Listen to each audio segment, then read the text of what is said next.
from Bug Eye Guys. I've got an interesting super Bug Eye nerd geek video for you today about concours details.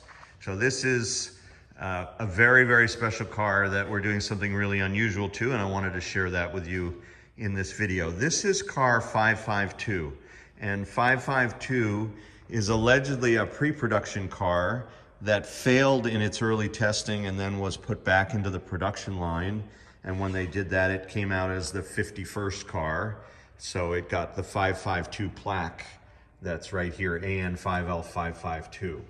And 10 years ago, for our first concours judging project, 552 we took to Gettysburg, Pennsylvania, had it judged and got the gold award for concours, which is such a great honor because it's a very, very difficult thing to do. It's about 4 hours of judging with 4 very skilled judges who are all looking for every imperfection and flaw, and they're noting all of them. So every nut and bolt has to be accurate, and you get graded, not just, those are the judging sheets, not just for the accuracy, like that's the correct steering wheel, but then you get graded for condition. So if you have a leather cover like we do here, we lost points because we can't prove that the wheel is in perfect condition. Now, the cover is excellent, so I just said, fine, I'll take the points deduction. I didn't want to cut off the cover to show it, but that's the game, is you're trying to demonstrate that the car is not only accurate, but that everything is in excellent, exceptional condition. You know, you can have the right piping, which was yellow on this car, originally a Primrose car with yellow and black seats. So you can have the right piping, but if you don't want to have bird poop on your seat, that will come off. That's from yesterday. But if the vinyl's in lousy shape, you lose points for condition. So this is 552. It's a gold car that 10 years ago was judged, and then it was driven a bit over these last 10 years. Of course, you can have period accessories, so that's fine. But if you're unfamiliar with the concours judging, that's some background about this very special car. Now, what we're doing, and that's the point of this video, is we're basically taking another pass at this car, another attempt to upgrade it even further. And what we're doing is correcting some of the points that were off, in the last judging event. And we're also correcting a few of the things that we know are wrong that were not taken off by the judges. So I'm going to show you a few of those things right now. And it's kind of fun to see this sort of micro obsessive detail on this level of build out of a car. Okay, so here's the first thing that we've already fixed, actually. Even though it wasn't judged as a deduction, it should have been, because it was wrong. And that was that the VIN plate was located here. That was the hole that previously had that screw, and they had used the original hole screw and filled this one. So we've moved it back. When the car was judged, the plate was up there. Now it's in the proper location. The builders previously just didn't put it in the right place. So we've corrected that, and we will fill this hole. You'll never know that was a hole. So it's kind of fascinating to me, because we all figured that maybe because it was a prototype car, it was located there. But once we saw the little scar from this hole, there was a little indentation, we knew that in fact it was in the location. They must have had some sort of a template that they used. They're all drilled in the same place. By the way, this is an early car. This rib is different. The early 58 cars are a little different configuration where the plate's mounted than the newer cars, which have like a gusset in here. But it was just kind of fun to be able to catch that, even though the judges didn't, and we moved it back into the right place, and it will be that way now forever. By the way, this is the correct type font and the correct original plate. We've looked at hundreds of these, so we know that that's the factory stamping. It's actually pretty easy to tell once you look at a few of them.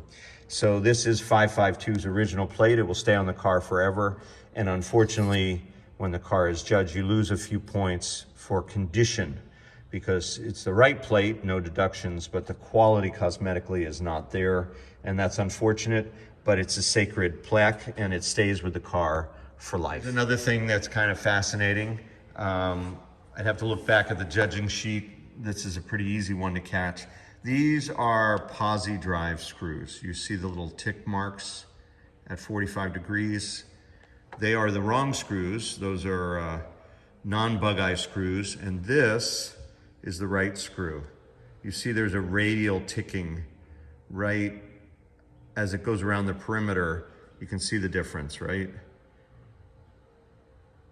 The little indentations here in the screw are correct. This is a factory screw, this is not. So we need to change those, and that's another upgrade that'll be part of this sort of concours restoration for this special car.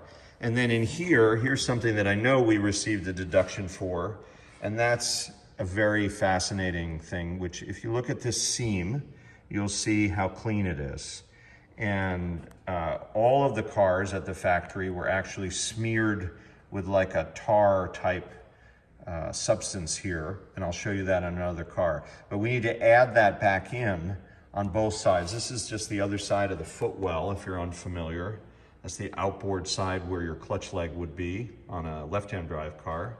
And we'll need to add some seam sealer there. I'll show you that on this other car. We have a whole bunch of bug eyes here for reference.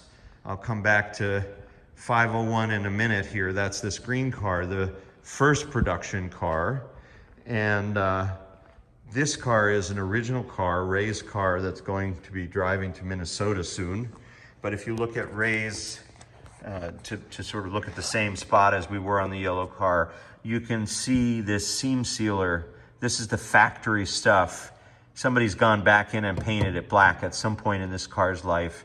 But all of these little cracks, as it expanded and contracted, the tar type material that the factory used needs to be there.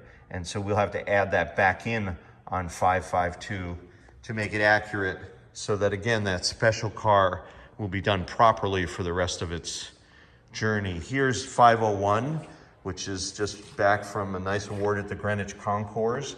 This is the second car that we built that was judged.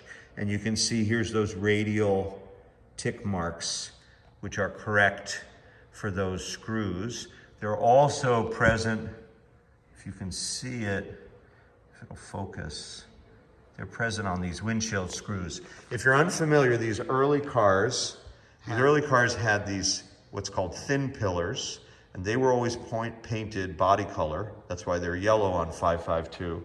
And then the later cars had thicker pillar. The windshield design changed because this has a hook type top, or the top bar goes inside here. It's not necessarily a hook, but there's a bar type with two lift dot fittings. And then on 501 and 552, you have this 9-stud variation, which is a more slender windscreen, a little bit more graceful, but more fragile. So it's a different pillar design on these very early cars. Here's 501 just back from this drive, and our specialty award that we got, which was a great prize from Michelin. Really nice to get that. And this car was judged in 2022, I believe, 2022 at the concours in Stroudsburg. And so this car is all correct as well, another gold level car. So back to 552, our current project, we have a list of other things that we will improve on this car to get it ready, and then we'll be selling the car. So if you like this sort of thing, please keep an eye out on our site as we continue to clean up and repair some errant holes and other little imperfections that weren't quite done correctly. We'll put bias ply tires that are correct back onto the car and really put it back into its original condition the day it left the factory.